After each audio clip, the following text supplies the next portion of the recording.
Alright, so this is going to be Chapter 8 of Etidorpha, a lesson in mind study.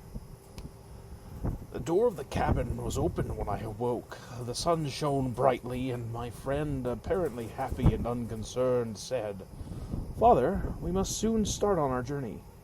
I have taken advantage of your refreshing sleep and have engaged breakfast at yonder farmhouse. Our meal awaits us."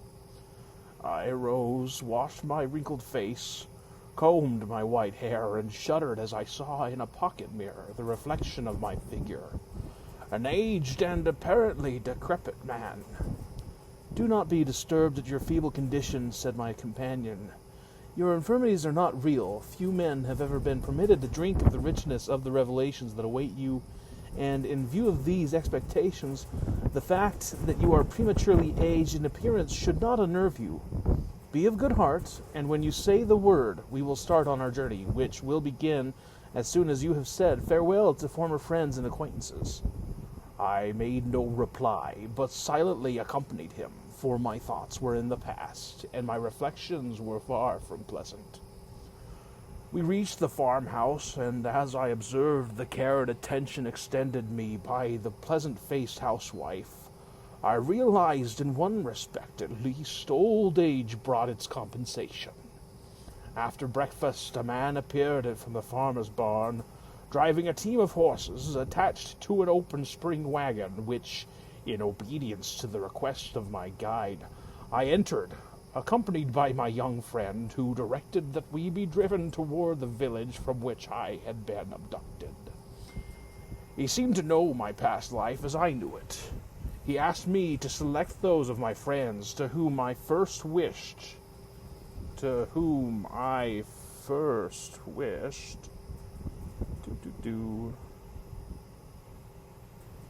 Select of my friends to whom I first wished to bid farewell, even monitoring their names.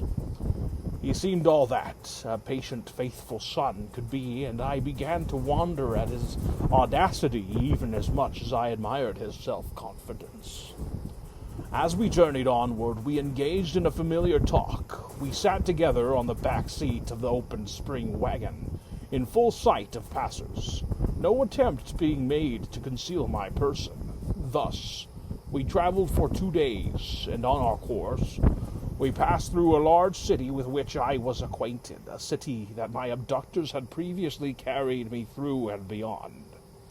I found that my son possessed fine conversational power and a rich mine of information, and he became increasingly interesting as he drew from his fund of knowledge and poured into my listening ears an entrancing strain of historical and metaphysical information.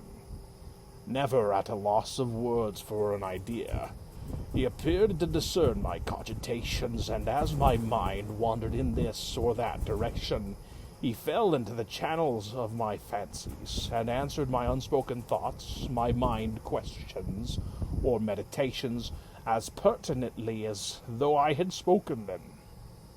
His accomplishments for the methods of his perception were unaccompanied by any endeavor to draw me into word expression, made me aware at least that in him I had to deal with a man unquestionably possessed of more than ordinary intellect and education, and as this conviction entered my mind, he changed his subject, and promptly answered the silent inquiry, speaking as follows. "Have you not sometimes felt that in yourself there may exist undeveloped senses that await an awakening touch to open to yourself a new world, senses that may be fully developed, but which saturate each other and neutralize themselves, quiescent closed circles that you cannot reach, satisfied circuits slumbering within your own body, and that defy your efforts to utilize them? In your dreams, have you not seen sights that words are inadequate to describe, that your faculties cannot retain in waking moments, and which dissolve into intangible nothingness, leaving only a vague, shadowy outline as the mind quickens, or rather, when the senses that possessed you in sleep relinquish the body to the returning vital functions in spirit? This unconscious conception of other planes, a beyond or betwixt, that is neither mental nor material, neither here nor located elsewhere, belongs to humanity in general, and is made evident from the unsatiable desire of men to pry into phenomena latent or recondite that offer no apparent return to humanity. This desire has given men knowledge they now possess of the sciences yet in their infancy. Study in this direction is at present altogether of the material plane, but in time to come, men will gain control of outlying senses, which will enable them to step from the seen into the consideration of matter or force that is now subtle and evasive, which must be accomplished by means of the latent faculties that I have indicated. There will be an unconscious development of new mind forces in the student of nature as the rudiments of these so-called sciences are elaborated. Step by step, as the ages pass, the faculties of men will, under progressive series of evolutions, imperceptibly pass into higher phases until that which is even now possible with some individuals of the purified esoteric school, but which would seem miraculous if practiced openly at this day, will prove feasible to humanity generally and will be found in exact accord with natural laws. The conversational method of men whereby communion between human beings is carried on by disturbing the air by means of vocal organs so as to produce mechanical pulsations of that medium is crude in the extreme. Mind craves to meet mind, but cannot yet thrust matter aside. And in order to communicate one with another, the impression one mind wishes to convey to another must be first made on the brain matter that accompanies it, which in turn influences the organs of speech, inducing a disturbance of the air by the motions of the vocal organs, which by undulations that reach to another being, act on his ear, and secondarily on the earthly matter of his brain, and finally, by this roundabout course, impress the second being's mind. In this transmission of motions there is a great waste of energy and loss of time, but such methods are a necessity of the present slow, much obstructed method of communication. There is, in cultivated man, an innate craving for something more facile, and often a partly developed conception, spectral and vague, appears, and the being feels that there may be for mortals a richer, brighter life, a higher earthly existence that science does not now indicate. Such intimation of a deeper play of faculties is now most vivid when men, during the perfect loss of mental self is experienced in dreams. Such intimation of a deeper play of faculties is now most vivid with men during the perfect loss of mental self is experienced in dreams, which as yet man in the quick cannot grasp, and which fade as he awakens.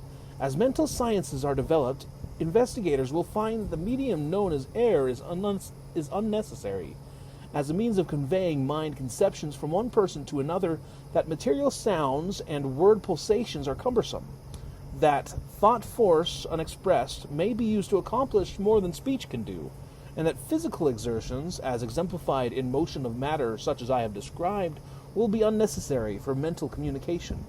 As door after door in these directions shall open before men, mystery after mystery will be disclosed, and vanish as mysteries to reappear as simple facts. Phenomena that are impossible and unrevealed to the scientists of today will be familiar to the coming multitude, and at last, as by degrees, clearer knowledge is evolved. The vocal language of men will disappear, and humanity, regardless of nationality, will in silence and even in darkness converse eloquently together in mind language. That which is now esoteric will become exoteric. Then mind will meet mind, as my mind now impinges on your own. And in reply to your unuttered question regarding my apparently unaccountable powers of perception, I say they are perfectly natural. But while I can read your thoughts because of the fact that you cannot reciprocate in this direction, I must use my voice to impress your mind. You will know more of this, however, at a future day, for it has been ordained that you are to be educated with an object that is now concealed. At present, you are interested mainly in the affairs of life as you know them, and cannot enter into these purer spheres. We are approaching one of your former friends, and it may be your pleasure to ask him some questions and to bid him farewell. And that is the end of Chapter 8.